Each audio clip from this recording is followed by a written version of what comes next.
Ассалаумағалейкум, құрметті аңыз доп арнасының көрермендері. Бүгін видеода көретіндеріңіз Челси клубы Энцо Фернандесті уақытша құрамнан шеттетіп, ал аргентиналық футболшы Реал Мадридке ауысуы мүмкін. Сонымен қатар, Италия құрамасынан кеткеннен кейін Дженнаро Гаттузоның қай клубқа баратыны да қызық тудырып отыр. Фернандестің ізімен Мойсес Кайседо да Челсиден кеткісі келеді. Ал Ливерпульде үлкен тазалау күтілуде, жазда 1-7 ойыншы клубтан кетуі мүмкін.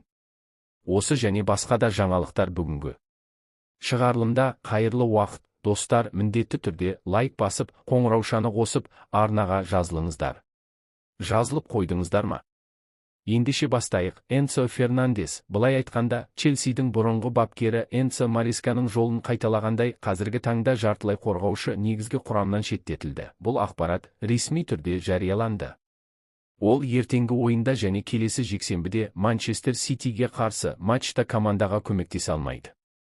Ол біздің клуб мәдениетінің шегінен шықты және біз құрып жатқан жүйеге қайшы әрекет етті деп жазады Mirror басылымы. Россиньоның сөзін келтіріп, клуб басшылығына Фернандестің соңғы мәлімдемелері ұнамаған. Егер сіздер біздің алдыңғы шығарылымдарды көрген болсаңыздар, онда Энцо алғашында Маресканы қызметтен босату шешіміне күмән келтіргенін білесіздер. Кейін футболшы Мадрид қаласында тұрғысы келетінін айтқан, өйткені ол оған туған қаласы Буэнос-Айресті еске салады. Бір қызығы, Челсиде бұл сөздерді оның Реал Мадридте ойнағысы келетін ниеті ретінде қабылдаған. Мен клуб пен директорлардың оның сөздеріне реакциясын түсінемін. Бірақ мәселе мынада, ол ешқашан нақты бір клубты атамады және кеткісі келетінін де айтқан жоқ. Бақта тараған ақпаратқа журналистер өз болжамдарын қосқан. Клубтың жағдайын түсінемін, бірақ кейбір шешімдер түсініксіз, дейді ойыншының агенті. Шын мәнінде, Фернандес тек қаланы мақтаған. Реал Мадридте ойнағысы келетіні туралы нақты ештеңе айтылмаған.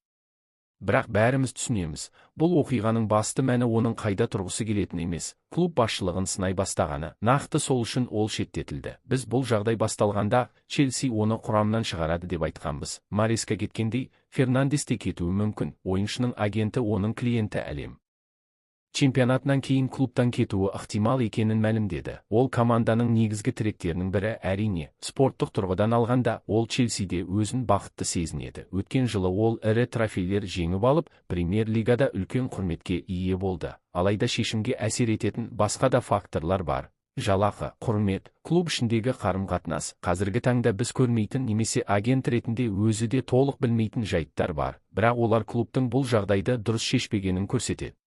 Бұл екі ойынға шеттету, менің ойымша, мағынасыз. Бұл клубтың қандайда бір белгі бергісі келетінін көрсетеді. Уақыт өте келе нақты себептерді түсінетін шығармыз. Бірақ вице-капитанға немесе капитан бола алатын ойыншыға осындай жаза беру белгілі бір қадамдардың белгісі, дейді агент. Шынын айтсақ, бұл тек болжам. Бірақ Фернандес не істеп жатқанын түсінген сияқты. Ол басшылықты сынау қандай салдарға әкелетінін білді. Егер Боэли мен басшылыққа ұнамайтын нәрсе айтса, оның соңы Мареска сияқты кетумен аяқталатынын да түсінді. Мүмкін, тек мүмкін, Фернандес Челсиде үлкен жетістікке жету қиын екенін біліп, ал Реал Мадридтің қызығушылығы барын ескеріп, клубтан кетудің бастамашысы өзі болғысы келмеген шығар, өйткені ол вице-капитан, команда көшбасшысы.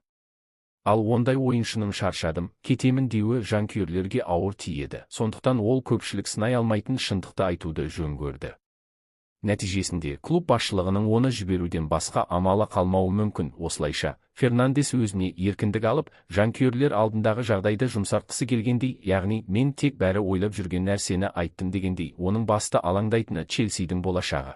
Ол үнсіз қала алмайды және оны кім кінәлай алады? Қателесті деп ешкім. Фернандес жай ғана көпшілік іштей ойлап, бірақ айтуға қорыққан нәрсені ашық айтты. Айтылғандардың бәрі тек біздің болжамымыз ғана, бірақ мұндай сөздерден кейін қандай салдар болатынын түсінбеу үшін, шынын айтқанда, тым аңғал болу керек. Фернандес жалғыз емес қой, оның агенті бар, жақын адамдары бар. Олар міндетті түрде үндемей-ақ қой деп кеңес берер еді. Ал егер ешкім ондай кеңес бермесе, демек, дәл осылай істеу керек болған енді. Челси бұл жағдайдан қалай шығатыны қызық. Фернандесті сату уақыттың ғана мәселесі, клуб онымен қоштасатыны анық.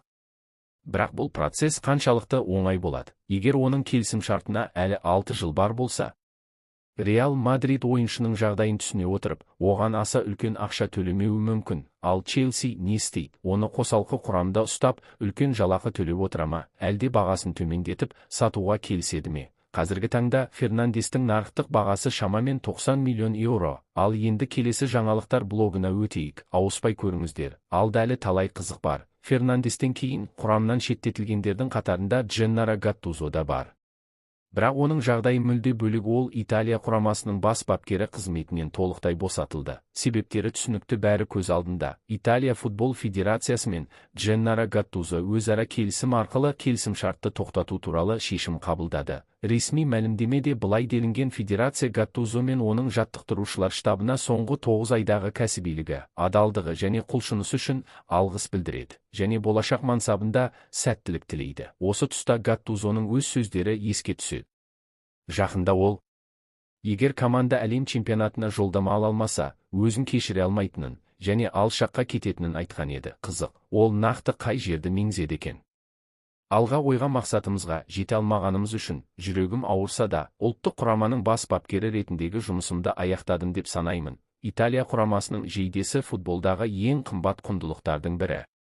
Сондықтан қазіргі жағдайды кәсіби тұрғыда қайта бағалау үшін бірден әрекет ету дұрыс шешім. Мен федерация президенті Габриэле Гравинаға, Джанлуиджи Буффонға және федерациядағы барлық әріптестеріме маған көрсеткен сенімі мен қолдау үшін алғыс айтамын. Ұлттық құраманы басқару мен үшін үлкен мәртебе болды. Сондай-ақ осы жейде үшін бар күшін салған жас ойыншылармен бірге жұмыс істеу ерекше тәжірибе. Ал жанкүйерлерге, барлық италиялықтарға ерекше алғыс білдіремін. Соңғы айларда олар ұлттық құрамаға деген махаббаты мен қолдауын бір сәтте тоқтатқан жоқ.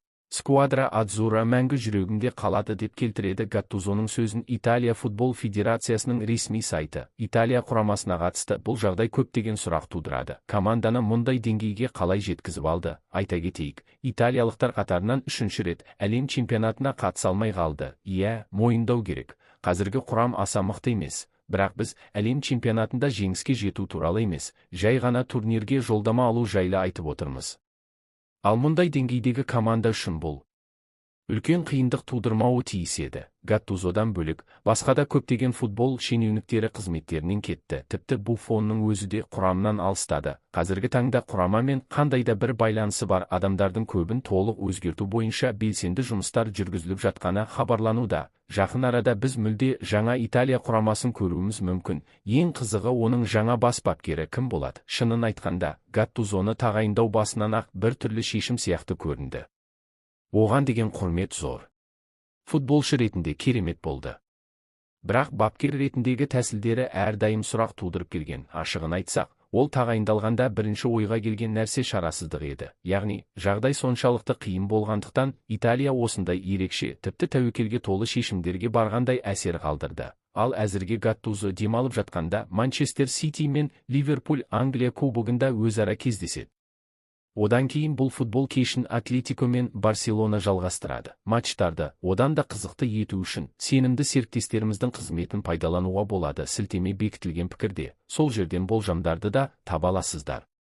Олар жылдамдығымен, сенімділігімен және түрлі бонустарымен танымал. Сонымен қатар, Сирия және басқа да еуропалық чемпионаттарға демеушілік көрсетеді. Киберспортпен де белсенді жұмыс істейді. Айтпақшы, жоғарыда аталған Манчестер Сити жайлы. Команданың бас бапкері Пеп Гвардиола Родридің клубтан кетуі мүмкін екенін растады және оны ұстап қалу үшін келіссөздер жүріп жатқанын айтты. Тіпті оған жаңа келісімшарт ұсынылған. Клуб Родридің қалғанын қалайды. Оның командада қала беруін қалайды. Мен оның қалатынына сенемін бе? Иә, сенемін. Бұл мәселеде ішкі сезімім жақсы. Бірақ соңында не болатынын нақты айта алмаймын деп келтіреді Гвардиоланың сөзін. Фабрицио Романо бұған дейін Родридің Реал Мадридте ойнағысы келетіні белгілі болған. Иә, Фернандестен айырмашылығы испандық нақты қай клубты қалайтынын айтқан. Жартылай қорғаушының келісім шарты аяқталуға жақын. Сондықтан Сити өз көшбасшысын жіберіп алмауға тырысуда. Бірақ егер Фернандес Реалға ауысса, онда корольдік клубқа Родридің қажеті бар ма? Екеуін бірдей қайда орналастырады. Сондықтан егер олардың бірі Мадридке ауысатын болса, басты шешуші фактор баға болмақ. Фернандес те, Родри де өз құнын мүмкіндігінше төмендетуге тырысып жатыр. Дегенмен, Фернандес үшін көбірек қаржы төлеудің де өзіндік себебі болуы мүмкін.